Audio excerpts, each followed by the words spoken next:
I'm going to fill you guys in on a secret. It's the best kept secret in the woodworking industry. And I'm actually shocked that I haven't seen someone promoting this idea yet, this concept. I've been doing this for about 10 years. I've had tremendous success.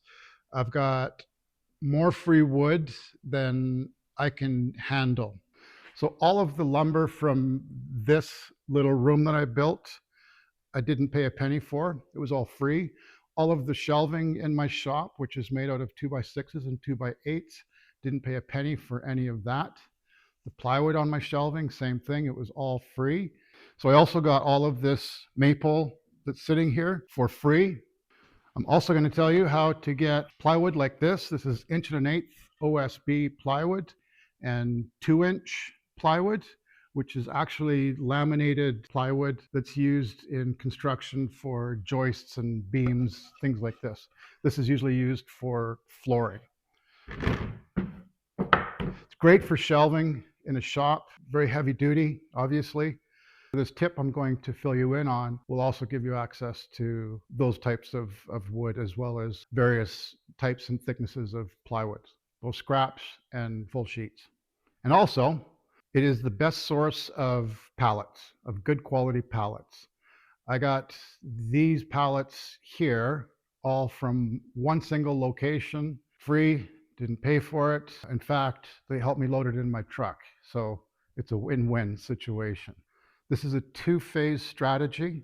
The first phase is going to get you unlimited amounts of scrap wood. And when I say scrap wood, I'm talking 2 feet to 4, 5, 6 foot lengths of 2x4s, 2x6, 2x8, 2x10, 2x12s, and bigger pieces of plywood, as well as material like this. And the opportunity to find a gold mine like I did with this maple. Now, this was used as dunnage. It came with a shipment of structural steel from the States. It was in the dumpster when I rescued it. So phase one is going to get you more scrap wood and dunnage and pallets than you'll know what to do with. I can promise you that. Phase two is going to get you the full length dimensional lumber. And again, 2x4s all the way up to 2x12s, full sheets of plywood, full sheets of OSB, and many other construction materials as well. It's not just lumber that we're talking about here. So you're thinking, sounds great, enough talking. How? Here is the tip. First of all, you're going to need 3 things. You're going to need a safety vest or a high-vis vest. This, I think I paid $60 for this. You don't have to have one as fancy as that. You can pick one of these up at any safety store, or probably even Walmart would sell them. You're also going to need a hard hat. Again, any safety store, you can pick one of those up. They're not that expensive. And you're also going to need some steel-toed boots. Here's the detailed strategy and what you're going to do. You're going to find a construction project that's in your area. Ideally, you want something where they're building a multi-story apartment building or a hotel. It's got to be wood frame construction. They're all over the place. It's just a matter of finding them. The earlier in the project you can get there, the better. Ideally, once they've got the concrete in and they're just starting framing, that's the perfect time for you to strike. So every large construction project has an office trailer on site. Usually it's at the front gate or where the main entrance is. You're going to go into that office trailer and ask for the project manager or the site superintendent. You're going to tell them that you're a hobbyist woodworker and can you take any of the scrap wood that they're getting rid of? So the worst thing that they'll say is no, or they've already committed to someone else, which is fine. So it's just a matter of going to the next place and doing the same thing over. Now, they probably won't let you just roam around site aimlessly. However, the dumpsters are usually right just inside the gate or right outside the fence, usually inside the fenced area because I don't want dumpster divers coming in at night. But the project manager will explain what you can and can't do on site. Make sure to listen to what they say. Don't piss them off, because it doesn't help in building a relationship. And that's your ultimate goal, is to build a good relationship with the project manager and or the site superintendent. That's where the good stuff comes in the end. But just wait, we'll get to that in a minute. Once you've got a site that's okay with taking their scraps, It's important that you come back probably on a weekly basis. I'd say every Friday or Monday. Fridays are probably better. They have the dumpster divers come in on the weekends and take all the good stuff. So I'd suggest going on a Friday and try to build as much of a relationship as you can with the project manager and or the site superintendent. The ultimate goal is to develop as many relationships as you can with a variety of different project managers and site superintendents. Because I can assure you that this isn't their only project. And if you're their go-to guy when they have scrap wood, then they'll be calling you with good opportunities. So the big score and the biggest opportunity is at the end of the project when they have all of their surplus material. So once they've finished framing, whatever is left over, they're either going to throw it away, they're going to save it for their next project, or they're going to sell it, try to get rid of it. And that's the big opportunity for you.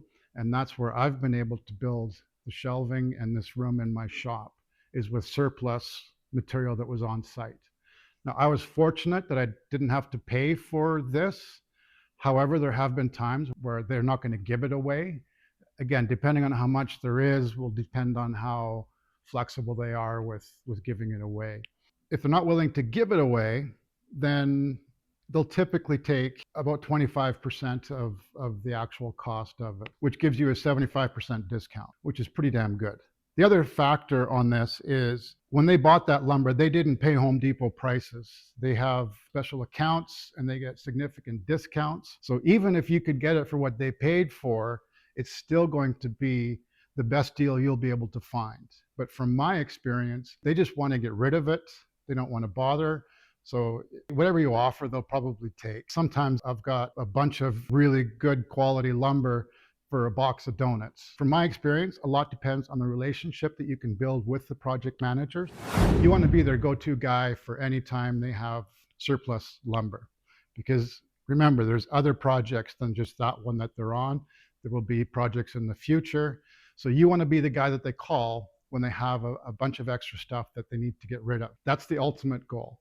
And if you can do that with 3 or 4 different project managers, that's going to give you access to a tremendous amount of lumber. I had one project, an apartment building, and at the end of the project, they had 20 full sheets of particle board. It was black, and it had the odd scratch here and there. And I was able to get that for free. They were going to throw it away, which would have cost them money because they pay based on weight. So I ended up saving the money by taking it, and they even helped me load it in my truck. So I've still got a bunch of it left. I used a lot of it on my shelving, but for free, I can deal with a few scratches here and there, especially if it's something for the shop. And again, those situations don't happen all the time, but the more you do it, the better the chance that you're going to run into a situation like that, or find a stockpile of maple dunnage that they will give you for free. And it's not just lumber that's left over either. For the most part, every building material that is gone into that project, there's probably some left over. Not always that they want to get rid of, but oftentimes there is. So it's not just wood that you can get really good deals on as well. So build relationship with as many of these people as you can. I guarantee it will pay off in dividends in the end. One thing that you never do is never go on to a construction site unless you have permission from the site super or the project manager. It's got to be one or both of those before you access the site, no matter what. If a worker says you can go on, ignore them. Project manager, site superintendent, you must have approval from them. Otherwise, you're going to make their life miserable. And if you piss them off, they're not going to want to help you very much. So don't ever go on a construction site unless you have permission from either the project manager or the site superintendent.